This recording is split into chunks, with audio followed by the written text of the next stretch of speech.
Comedian. Comedian is Fumihiko Takaba's curse technique.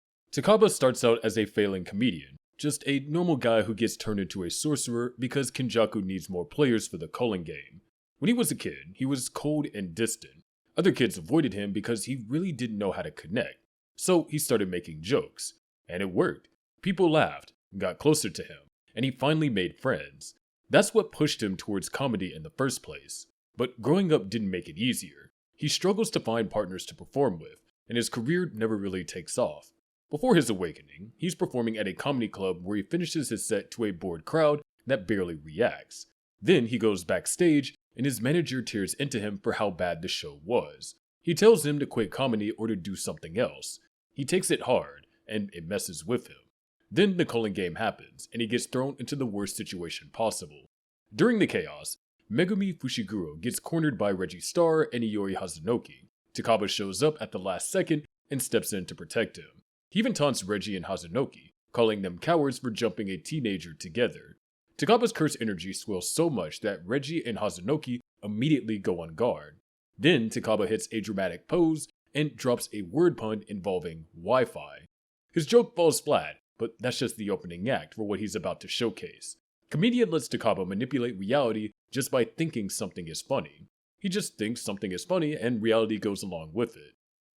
The effects can cover almost anything, including conjuring objects or substances from nothing, healing without reverse curse technique, nullifying damage, and forcing imaginary scenarios into reality. It's the kind of technique that makes you stop and wonder how this is even a part of the same power system. He first shows it off when he gets injured by Hazunoki's technique. Hazunoki uses explosive body parts, and one of his explosive teeth causes Takaba's head to bleed badly. Then, seconds later, the wound is just gone. Takaba heals himself without using reverse curse technique. It just fixes itself like it never happened. Then he takes it even further. During his first exchange with Hazunoki, he conjures a paper fan out of nowhere and uses it to swat away Hazunoki's explosive eyeball. Near the end of the fight, he uses Comedian again and covers himself in slippery and kake sauce. Hazunoki tries to punch him, and the punch slides off like he turned himself into a human slip and slide. Hazunoki is completely losing his mind at this point. He realizes Takaba should have died multiple times already from the explosions, but Takaba keeps walking around like nothing happened. Then Kogane informs Hazunoki that Reggie is dead. Hazunoki immediately decides to retreat because he understands he's up against the worst possible matchup. Not because Takaba is smarter or stronger or has better combat instincts, but because the fight stops making sense the moment Comedian activates. After that, Takaba meets Yuji Itadori. They work together and find an unconscious Megumi, who's being carried through the air by Hana Kurusu. Eventually, the group reaches a hotel and settles into a room. When Takaba hears why Yuji and Megumi want to stop the culling game, he actually decides to help. As the fight between Sukuna and Gojo is about to begin, Angel suggests Takaba should go fight Kenjaku because she realizes Comedian could bypass Kenjaku's defenses, making him the best candidate to counter the most experienced sorcerer in the entire series. And Takaba heads into a fight that should be a death sentence. Kenjaku attacks him with cursed spirits, and Takaba uses Comedian to nullify the damage. Kenjaku feels like the attack lands, but it does nothing because Takaba sees himself as a cartoon character who can't be harmed, much like slapstick comedy shows where he can break the laws of physics to portray a cartoonish reality. To make things even more annoying for Kenjaku, Takaba pulls him into his comedy routine and just roasts him by randomly slapping outfits on him or making embarrassing words pop up on his face. Kenjaku immediately realizes how bad this is. Even with all his experience, he still won't be able to deal with a player like Takaba normally. Takaba makes the same Wi-Fi joke he used back when he fought Hazunoki and Reggie, and Kenjaku responds by breaking down why the joke wasn't funny. Then the fight turns into a debate about comedy, and Kenjaku starts feeding him actual entertainment knowledge. This conversation allows the ancient sorcerer to discover the weakness of Takaba's technique. Comedian only activates if he stays confident and truly believes he's funny. But the moment he loses faith in himself, the technique shuts off and leaves him wide open, and Kenjaku targets it immediately. Takaba loses confidence, Comedian deactivates, and Kenjaku lands a heavy blow. Then Takaba stumbles onto Hazunoki's body after Kenjaku took him out. That's the moment the situation finally hits him. This isn't a goofy stage anymore. Seeing Hazunoki's corpse reminds him of a fight he had in college with one of his old comedy partners. Looking back, he realizes how ironic that argument was. But now he finally remembers why he became a comedian in the first place. He stands back up, reactivates Comedian, and locks in with one goal: He wants to make Kenjaku laugh. Kenjaku instantly summons the special grade cursed spirit, Akura o Otake, and he responds by driving a truck through it and ripping it apart. Because Comedian keeps turning his imagination into reality and the fight starts shifting through different scenarios as he thinks them up, Kenjaku soon realizes Comedian doesn't only manifest Takaba's ideas, it also integrates Kenjaku's thoughts as feedback. Kenjaku understands brute force won't settle this, so he changes tactics and manipulates the environment into a stand-up comedy stage with hundreds of people in the audience. Now, Takaba and Kenjaku appear as a comedy duo on stage, performing to the approval of audience and judges. Takaba gets exactly what he always wanted, as he becomes the comedian everyone laughs at. Tears start forming in Takaba's eyes because he realizes it's going to end. Kenjaku consoles him and tells him not to cry because it would kill the mood. Then they return to a reality where Takaba is on the ground defeated, dressed like a corpse, and he thanks Kenjaku, who smiles and tells him he cracked him up. That's when Yuta appears and slices Kenjaku's heads off as planned. Most curse techniques have limits, conditions, and a clear trade-off, but Comedian can heal, negate damage, create objects, and reshape situations without any normal restrictions. The only real cost is Takaba's mental state, so if he ever fully masters his confidence, Comedian becomes one of the most illegal curse techniques in the series.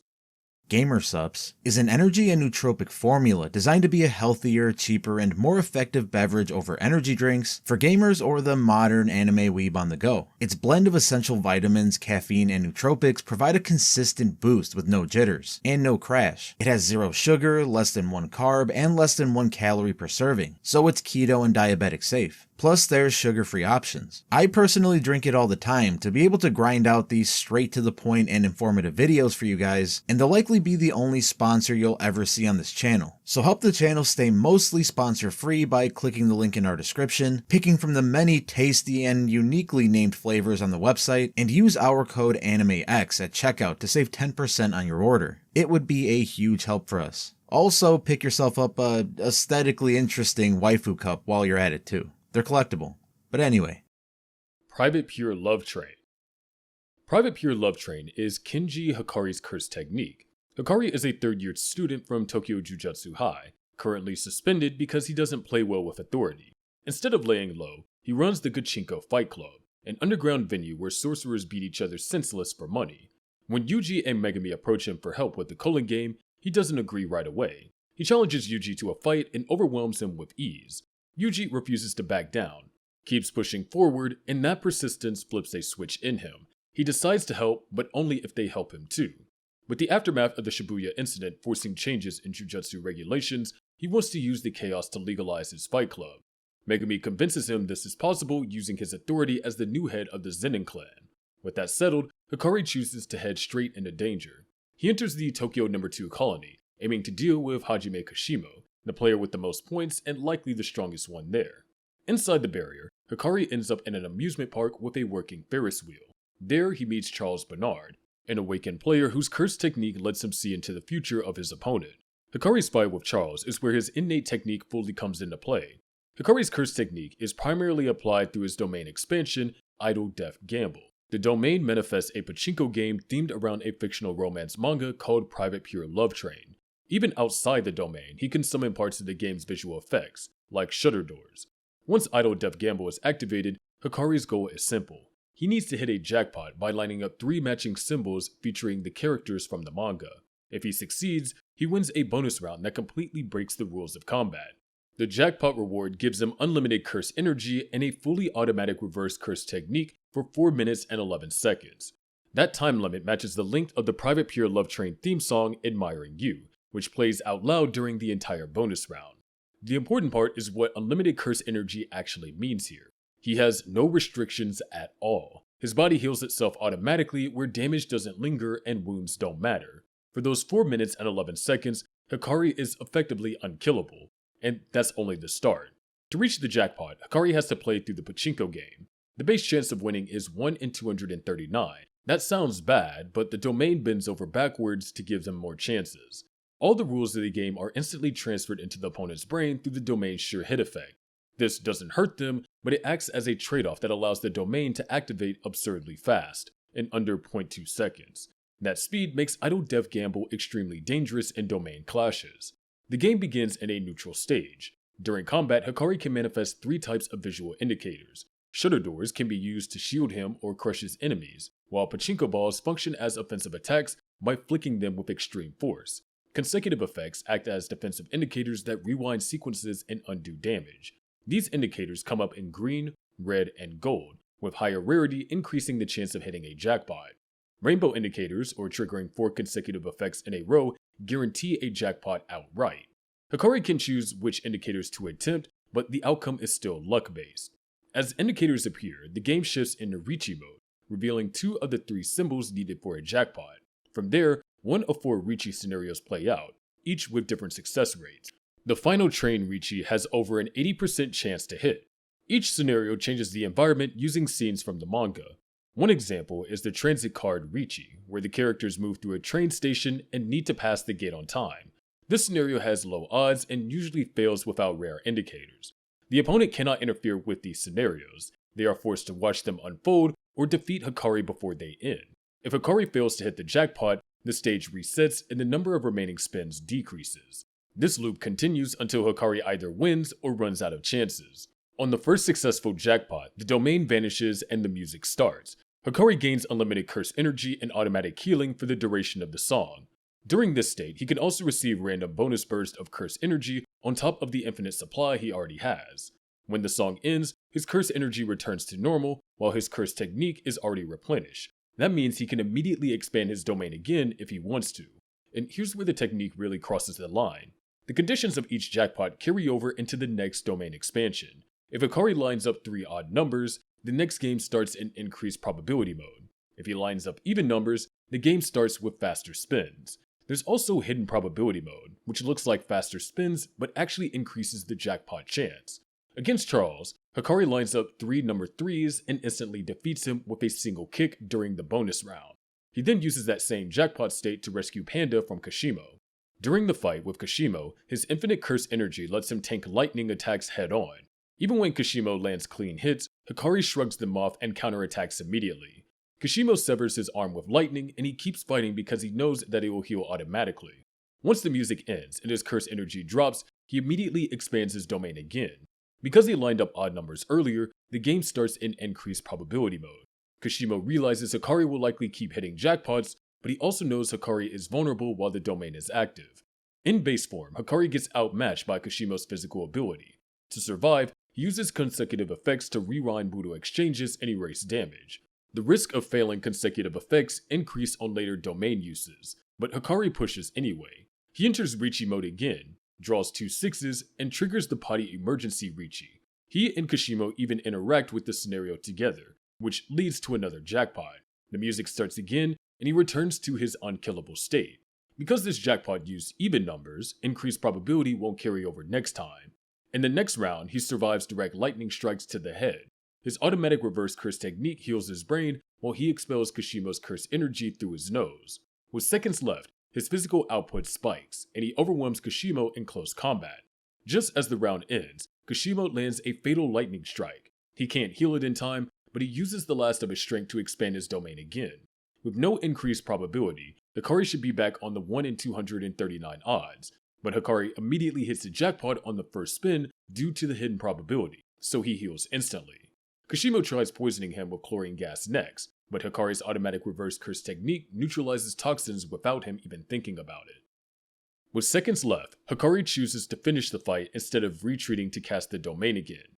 Kashimo attempts a steam explosion meant to destroy Hakari's arm and stop him from forming hand signs, but Hakari anticipates this and he sacrifices the arm Kashimo is targeting while he uses cursed energy to shield the rest of his body. Kashimo surfaces, exhausted and out of cursed energy, convinced he won. Then Hakari emerges and knocks him out cold. Copy. Copy is Yuta Okatsu's innate technique, and yeah, it's as broken as it sounds. It lets him replicate another sorcerer's innate technique and use it like it's always been his. In a series where most people are stuck with one curse technique for life, Yuta basically gets a whole collection. He awakened Copy as early as his first year at Jujutsu High, and even back then it was already unfair. He doesn't learn techniques through talent or training. Copy lets him use innate techniques stored inside Rika Orimoto, the cursed spirit created from his deceased childhood friend. For Copy to work, Rika has to consume part of the original user's body, and the amount matters. If the technique is strong, Rika needs a more vital body part to satisfy the condition. If Yuta wants to avoid taking something extreme, he can place a binding vow that limits how many times he'll use the copy technique. Fewer uses means that he can copy it with less.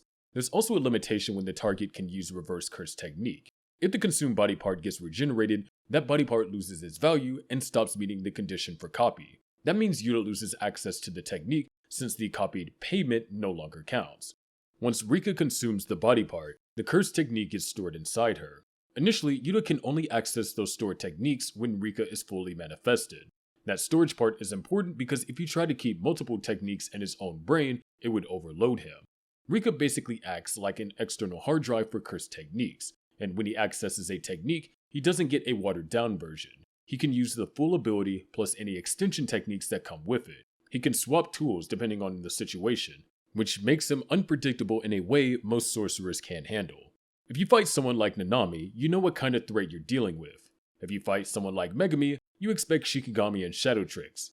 If you fight Yuta, you don't even know what genre the fight is going to be. Copy also messes with people mentally. Once opponents know that Yuta can copy techniques, they start focusing more on the techniques he has stockpiled instead of thinking about the original users. People also assume he stole techniques rather than copied them, which changes how they react in battle, and that misunderstanding becomes a weapon. Yuta believes that's the real strength of copy. It makes opponents misread the entire situation. He first shows copy in his fight against Suguro Geto. Through unknown methods, he previously copied Toge Inukami's cursed speech and stores it inside Rika. When Rika fully manifests, he uses cursed speech by manifesting a megaphone with the snake eyes and fang sigil. With that, he wipes out several weaker cursed spirits from Geto's arsenal. Even after the night parade of 100 demons, when Rika Orimoto's soul is released from Yuta's curse, a remnant of her stays behind. That vestige is still called Rika, and she continues protecting Yuta. This version retains the original Curse Rika skill set and still works as storage for copied techniques. Later on, during the Colon game, Yuta enters the Sendai colony and immediately starts folding the strongest players in the area. He defeats the top-scoring ancient sorcerer Dhruv Lakdawala and copies his technique. Then comes the three-way fight against Ryu Ishiguri and Takako Uro. Yuta fully manifests Rika to access his stored techniques, uses cursed speech to immobilize Uro, then injures her further with Dhruv's technique. That combo catches her completely off guard because she thinks Yuta is only a cursed speech user with Shikigami. That's the mind game part again. Copy does the same thing again during Yuta's duel with Ryu, who assumes Yuta is still running the same kit. So he tries to finish him off while he thinks Yuta's technique is still recovering after using domain expansion. But Yuta's cursed technique has already been replenished. He takes advantage of Ryu's assumption and manifests Uro's technique, redirecting Ryu's granite blast into the air. He was able to do this because Rika ate Uro's arm earlier, fulfilling the condition to copy her technique. Ryu gets caught off guard again, and Yuta follows up with Thin Icebreaker, landing a critical hit that heavily damages him. After Gojo gets freed from the prison realm, Yuta takes things to an even more ridiculous level. He has Rika consume Yuji's left ring finger, which lets him copy Sukuna's shrine technique. During the month of preparation, Yuta also copies Angel's technique Extinguishment, which is part of the plan to free Megumi from Sukuna's control. He also copies Charles Bernard's G War Staff. By the time Yuta fights Sukuna, he's walking in a battle with an entire arsenal of stolen-looking abilities. Besides a fully manifested Rika, Yuta can also tap into all his copy techniques when he's inside his domain, Authentic Mutual Love. His domain creates a space filled with cross-like structures and countless katanas scattered everywhere. The whole area is wrapped in ropes tied together in a way that symbolizes love. Inside this domain, he can pick up any katana and activate copied curse techniques without restrictions. One copy technique also becomes the sure hit effect of the domain. Even Sukuna, the king of curses, struggled to adapt when he's trapped inside Yuta's domain. Not because Yuta's techniques are always stronger, but because the constant switching creates opening. Every time Yuta pulls out something new, Sukuna needs a split second to adjust, and that's enough for Yuta to capitalize. Another scary detail is that the effects of the copy techniques can stay active even if Yuta switches to a different one. He commands Sukuna not to move with cursed speech, then immediately switches to Uro's technique and hits him with Thin Icebreaker while Sukuna is still paralyzed. Even with all that, Yuta still can't defeat Sukuna. He barely survives the fight, which says a lot about how terrifying Sukuna is.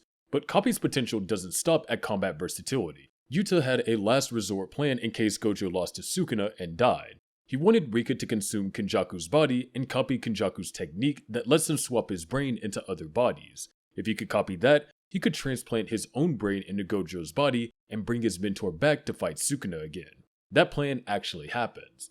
Takaba's fight with Kenjaku creates the opening he needs. He catches Kenjaku off guard while he's still under the influence of Comedian, decapitates him, and copies the technique soon after.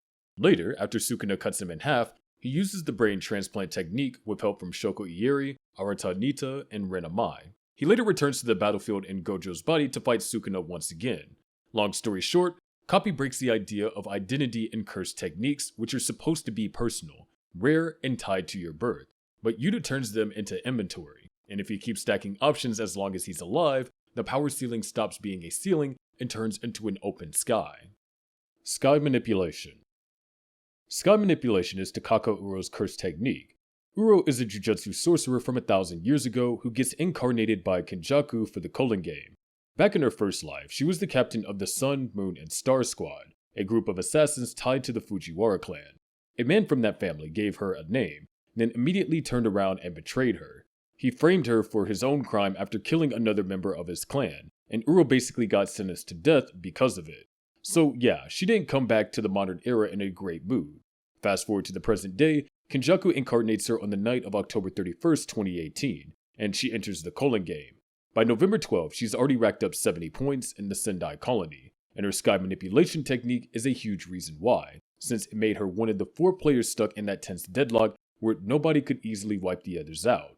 So what does sky manipulation actually do? It lets Uro command the sky like it's a real physical surface. She can grab the surrounding atmosphere and pull it around like it's a solid sheet or cloak. The effect works like distortion, where everything bends and warps depending on how she moves it. And she uses it casually too. She levitates with it like it's nothing, and she even uses it to cloak her new body as a substitute for clothing. That's how natural this technique is for her. It's always active in her movement, her defense, her positioning, everything.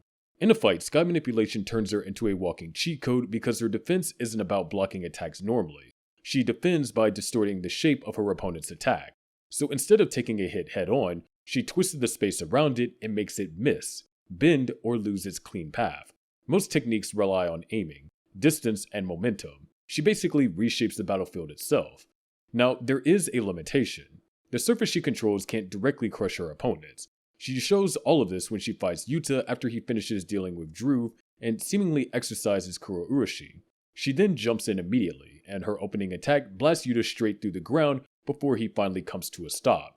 Then she follows up with a fast punch that gets stretched even further thanks to her cursed technique, turning a normal strike into something way harder to dodge. When Yuta tries to counterattack, she bends his arm as he throws the punch, dodging it in the most disrespectful way possible. She pushes him away right after and starts explaining that her technique manipulates space as a surface. Then Ryu crashes the moment by firing a granite blast at them, and even that doesn't solve the Uro problem, because she protects herself with sky manipulation. Now, there is a limitation to her technique. The surfaces she controlled can't directly crush her opponents, but she covers for that limitation by creating an extension technique called Thin Icebreaker. Because she can break the surface of the sky like it's a thin layer of ice, she then hits her target with the impact that comes from that break. That impact slips past guards and can cause massive destruction, which means she still has a nasty offensive option even without directly crushing. Since it's an extension technique, it's a more concentrated offensive use, letting her deliver a focused shockwave instead of just general distortion. During the 3-way fight, Yuta gets sent flying by Ryu, and while he's still mid-air, she ambushes him again with Thin Icebreaker and blasts him straight into a nearby building. Ryu gets furious that she interrupted their fight, so he fires another Curse Energy blast at her. She responds by redirecting the blast back at him using sky manipulation, injuring Ryu and destroying part of the building he was standing on. After Yuta sends Rika to keep Ryu busy, he confronts her directly. Yuta goes for another punch, but she blocks it, then uses Thin Icebreaker right in front of his fist to stop the strike and destroy the metal casing around his arm. Later, she, Yuta, and Ryu all activate domain expansion at the same time. Then Kuro Urushi comes back, interrupts everything, and the barriers collapse soon after. She tries to defend herself, but her curse technique fails to activate because it's burnt out from her domain expansion earlier, and she pays for it immediately. Kuro Urushi hits her arm with the Festering Life Sword, severing it, and Rika consumes it. She doesn't even get time to recover mentally because Ryu hits her with a granite blast and knocks her unconscious. Since Rika consumed her severed arm, it fulfills the condition for Yuta's innate copy technique. That means Yuta can replicate and use her space manipulating abilities too. Yuta even uses Thin Icebreaker on Ryu and lands a blow so strong it instantly makes Ryu spit up blood. And later, after trapping Sukuna inside his domain expansion, Yuta uses Thin Icebreaker together with a katana to strike the King of Curses. The slash gets amplified, overflowing with cursed energy, and it actually breaches Sukuna's defenses and wounds the left side of his face. Seance Technique. Seance Technique is Ogami's innate curse technique. Ogami is a curse user who used to kill and collect money whenever she felt like it. Seance Technique lets her contact the dead and summon either their body or their soul's information. From there, she could transform herself, or a willing participant, into that deceased person. The transformation has conditions, and even those conditions are terrifying. If she wants to shapeshift into someone through a summon, she needs their corpse. And if she transforms using their body's information, the shapeshifter can use that person's abilities. That means this technique isn't only copying a face, it's copying the full combat package. Skills, physical traits, and everything that made the original person dangerous.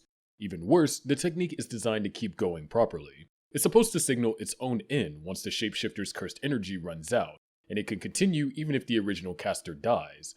So once the process starts, killing Ogami doesn't actually automatically solve the problem. The technique can outlive the user, which is already a huge red flag in a world where cursed techniques are supposed to have some kind of risk attached. Ogami's track record proves how disgusting this ability can get in the wrong hands. At one point, she killed a wealthy young girl, then impersonated her using Seance Technique just to assassinate her father. She also kidnapped and raised multiple children as her grandchildren after falsifying their relationships so she could use them as willing vessels for her technique. Her crime spree only slowed down because of one thing, Satoru Gojo being born. She stopped because the world suddenly had someone who could crush her. Still, she wanted her old freedom back, so during the Shibuya incident, she and her grandson sided with Kenjaku. When she fights Takuma Ino, her grandson protects her while she recites a long incantation. Once she finishes chanting, she activates her technique and summons the physical information of Toji Fushiguro into her grandson by speaking Toji's birth name. That transforms her grandson into Toji. After the transformation, Toji defeats Ino, and she orders him to kill the other sorcerers waiting at the bottom of the tower. But then things go sideways in the worst way. Toji's personality takes over her grandson completely, letting the dead sorcerer killer take full control of the body. Ogami panics and backs away, confused how Toji is in control when she only summoned his body information. Toji explains his body is special, and it overpowered her grandson's soul. While technically following her command to kill, Toji turns on her and kills her. And since Seance Technique can copy abilities through body information, this isn't just some cosplay transformation. This is a functional revival that can recreate a person's threat level almost perfectly. So yeah, if Toji didn't choose to end himself to prevent killing Megumi, the technique could have created a roaming disaster that Shibuya had absolutely no plan for. In a series full of unfair curse techniques, this one is pure nightmare fuel, because it turns death into something you can still lose to. Brain Transplant. Kenjaku is an ancient curse user who existed for over 1,000 years, and he pulled that off using his innate technique Brain Transplant. As the name implies, this technique lets him transplant his brain into other bodies and control them, even if those bodies are already dead. After he takes a new body, it leaves a stitched scar running horizontally across the forehead, and he can't heal it because of a binding vow. That scar is basically the only proof he's even there, and it's wild that the one downside is just a permanent cosmetic warning label. He can undo those stitches too. When he's done, he can remove the top part of his head and reveal his original brain, which is as disturbing as it sounds. And once he's inside a body, it's not some shallow possession either. He gains access to the host's cursed energy, all their innate techniques, and even their memories. He doesn't just wear someone's face, he becomes them so convincingly that even the Six Eyes can't detect him as an imposter, since he retains the host's cursed energy. That detail alone makes this technique feel illegal. The Six Eyes are supposed to be the ultimate no tricks allowed detector, and Kenjaku still slips past it. That means he can infiltrate the strongest circles in Jujutsu society, act like someone everyone trusts, and nobody has a reliable way to call him out. This body hopping also explains how he can live for over 1,000 years. He just keeps swapping vessels, assuming identities, and moving through history like a parasite with a long-term plan. And that plan is huge. His ultimate goal is to force the evolution of humanity by merging all humans in Japan with Master Tengen, an ancient and insanely powerful being. He wants to unlock humanity's true potential for cursed energy use and create a new chaotic evolved form of existence. The Colon game exists as the method to reach that goal. He created it specifically to make the merger with Tengen possible.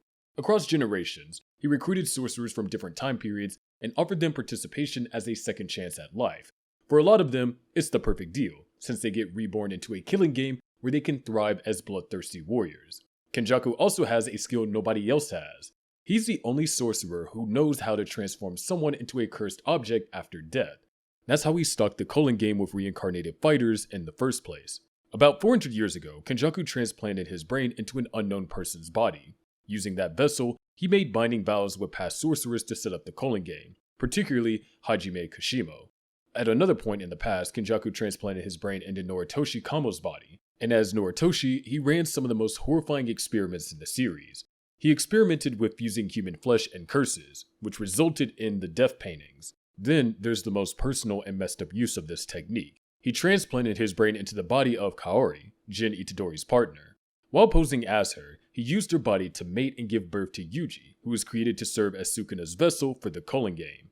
After Geto dies at the hand of Gojo, he transplants his brain into Geto's body and uses him as his new host. That gives Kenjaku access to all of Geto's memories, skills, and jujutsu. So now he's wearing the face of one of Gojo's closest friends, and he can weaponize that emotional connection whenever he wants. But the reason brain transplant truly crosses into this should not exist territory is the technique stacking. Kenjaku doesn't just gain the techniques of his current host. His body hopping also lets him keep innate curse techniques from previous vessels alongside his own. That includes Geto's curse spirit manipulation with his maximum technique Uzumaki, and Kaori's anti-gravity system. He can only maintain a limited number of techniques at once, suggested to be around 3 to 4 total including his own, but even that is ridiculous. Most sorcerers are locked into one innate technique for life. Kenjaku gets to ignore that restriction and build a custom loadout over centuries. That's why he's able to become the mastermind behind 2 of the biggest jujutsu terrorist events in modern history, the Shibuya incident and the Colon game. In Shibuya, his main objective is sealing Gojo with the prison realm, removing the single biggest obstacle to his plan. Once Gojo is out of the way, he moves to trigger the Colon game and force human evolution through the merger with Master Tengen, using Mahito's idol transfiguration as part of the setup. So yeah, brain transplant is scary, because it breaks the rules of identity, death, and limitations. It lets one person live forever, steal the best techniques, manipulate entire eras, and rewrite the future whenever he feels like it. That kind of ability doesn't belong in any balanced world, and Kenjaku proves it by turning it into the most dangerous long-term plan in the series. Star Rage.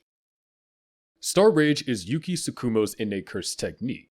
Yuki is one of 4 special grade jujutsu sorcerers, which already puts her in the built different category. She's also not aligned with Jujutsu High, so her reputation makes her look like the only special grade who doesn't take missions. In reality, she just refuses to play along with the higher-ups' methods. She's been working towards a curse-free world in her own way, and she doesn't care if the system likes it or not. But when Kenjaku becomes an imminent threat during the Colon game, she agrees to cooperate with Jujutsu High, specifically to protect Tengen.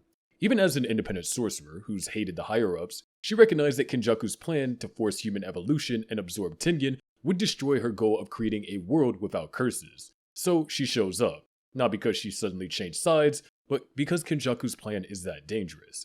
And a huge reason she even has special grade status is Star Rage. She's so secretive about it that even Jujutsu headquarters doesn't have details on her ability. If the people running Jujutsu Society don't even know what your technique does, you're either a mystery or a walking disaster they don't want to acknowledge. Star Rage mainly boosts her hand-to-hand combat to an almost unfair level. She uses it to add virtual mass to her body and her Shikigami, Garuda, which massively increases the force behind every strike. The key detail is that the mass she adds is imaginary, but the impact it produces is very real. So she gets the hitting power of absurd weight without the usual downside of actually carrying it. With Star Rage active, Garuda becomes a cursed tool she can wield, which gives her even more ways to apply that ridiculous force. And the technique has extra layers that make it even worse. The added mass doesn't weigh Yuki down, so she doesn't get slower or crushed under her own power, but it also doesn't increase her body's tensile strength, meaning that she can hit like a monster, but her body isn't automatically reinforced to match the damage she might take. Even with that limitation, Star Rage stays unfair because the mass affects anything she or Garuda are in contact with. If she grabs you while adding mass, She can weigh you down just by holding onto you. If she adds titanic amounts of mass, her body condenses into a black hole, creating extreme density and gravity. That's not a strong punch anymore, that's a doomsday option. During her fight with Kenjaku, she summons Ganesha to target the concept behind her technique, but mass is such an overwhelming concept that Ganesha can't even handle Yuki's first attack.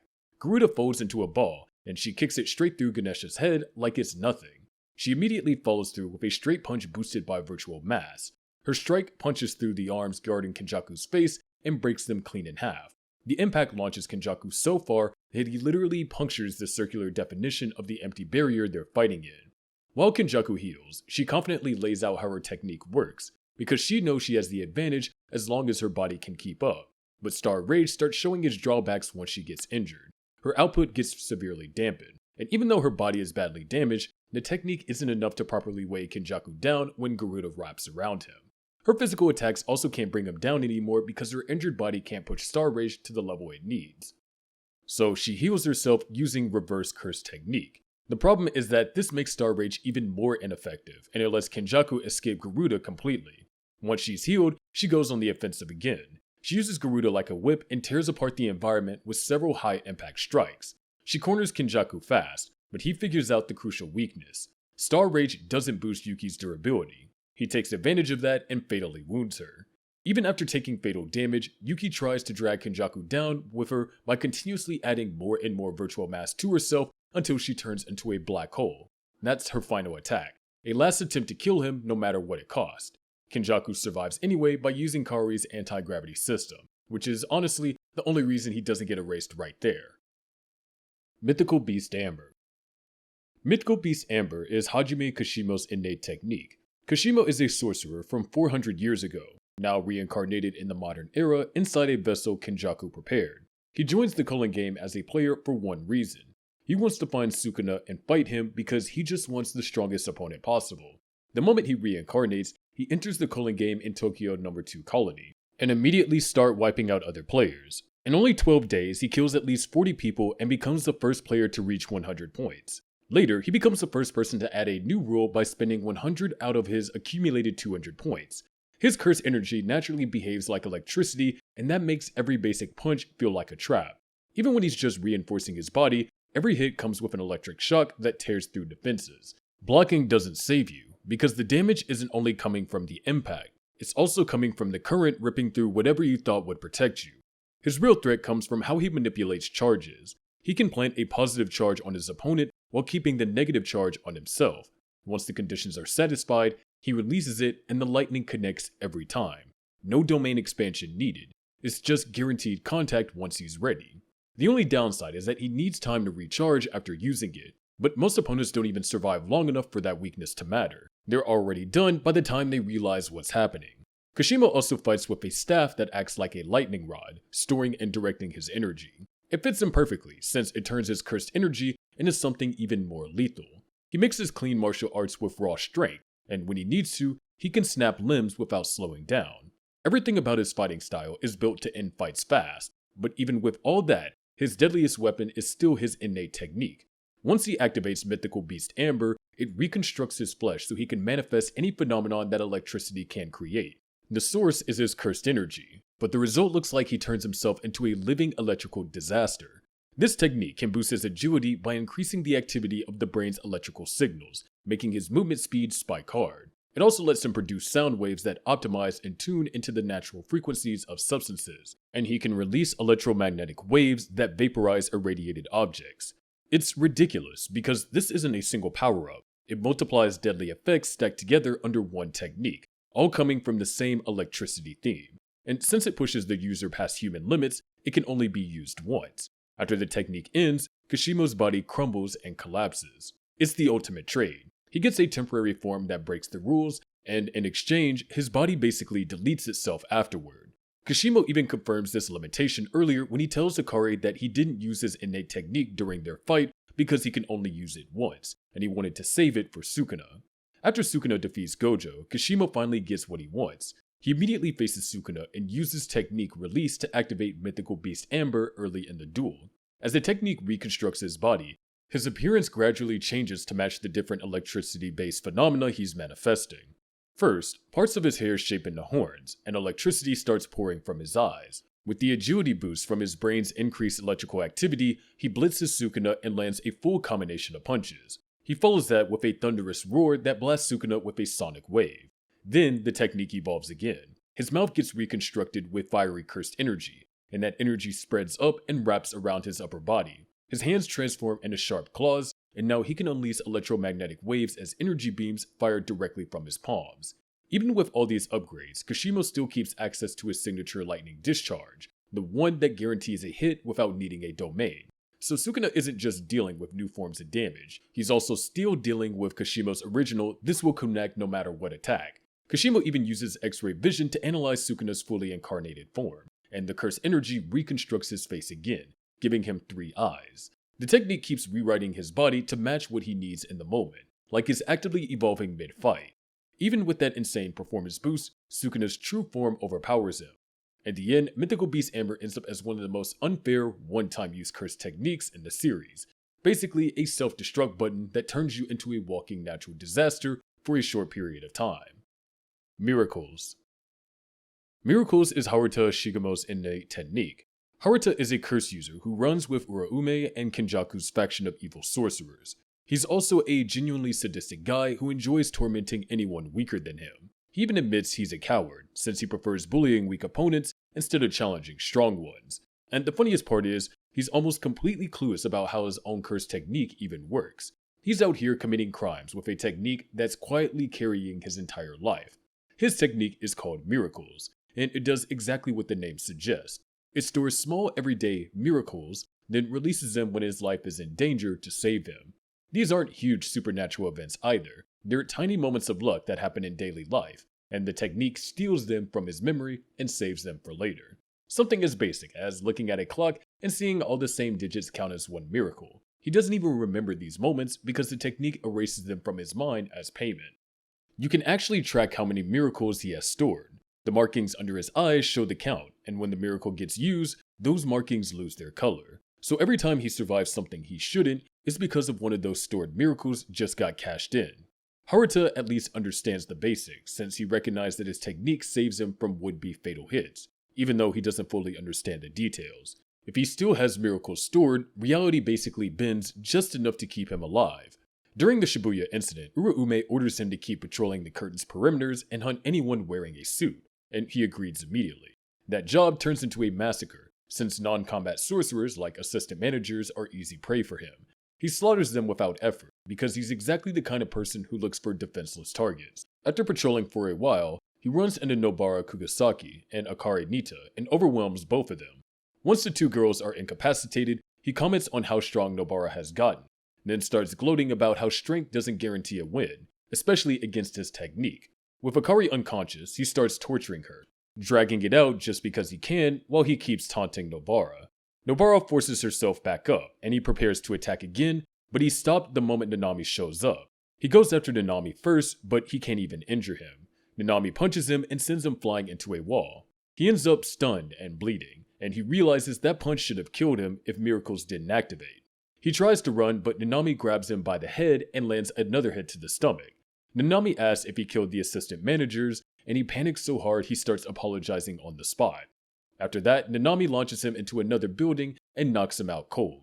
Later on, he wakes up and stumbles across an injured Megumi. He goes full coward mode again and lands a sneak attack, critically wounding Megumi. But his sadistic streak ends up being his downfall, because he realizes too late that Megumi is setting up a Shikigami exorcism ritual meant to kill him. Megumi summons Mahoraga, and then gets knocked unconscious almost immediately, leaving him alone with the worst possible matchup. Mahoraga moves in to attack him, and he's basically done, until Sukuna arrives and saves him. He survives long enough to watch Sukuna fight Mahoraga, and after Sukuna wins, he is completely stunned. He just stares at the King of Curses like he's witnessing the rules of the universe being rewritten. Sukuna then orders him to leave, and he happily takes the escape. He thinks he survived because of miracles. The problem is that all of his stored miracles already burned through after his encounter with Nanami. Now he's finally out of luck, and the moment he runs out, the technique stops being a shield. Sukuna decides to cut him in half, and Haruta doesn't get saved this time. Miracles is terrifying because it's an automatic survival mechanic that doesn't care about skill, bravery, or even awareness. The untapped potential is even worse, because if someone smarter had this technique, they could manage their miracles carefully, avoid wasting them, and become almost impossible to finish off in a long fight.